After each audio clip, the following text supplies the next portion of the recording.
parle. Chaque jour, Charles et Carole vous présentent la leçon de l'école du sabbat.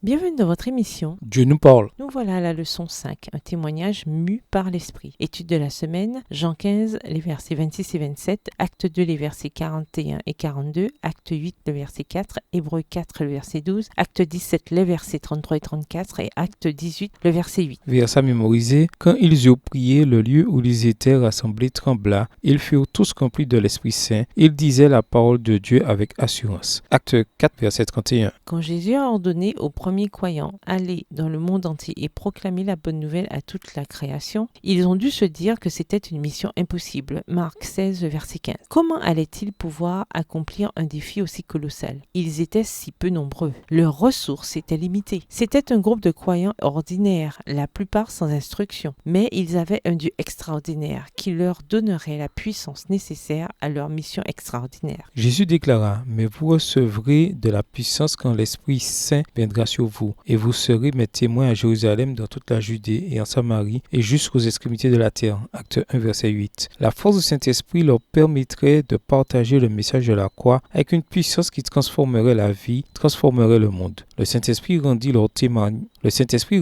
témoignage efficace. En l'espace de quelques décennies, l'Évangile eut un impact dans le monde entier. Le livre des Actes stipule que ces premiers croyants ont bouleversé toute la terre habitée. Acte 17, verset 6. L'apôtre Paul ajoute que l'Évangile fut proclamé à toute créature sous le ciel. Colossiens 1, verset 3. Dans la leçon de cette semaine, nous nous concentrerons particulièrement sur le rôle qu'a le Saint-Esprit pour porter notre témoignage en faveur de Christ. Au revoir. Et à demain si Dieu veut.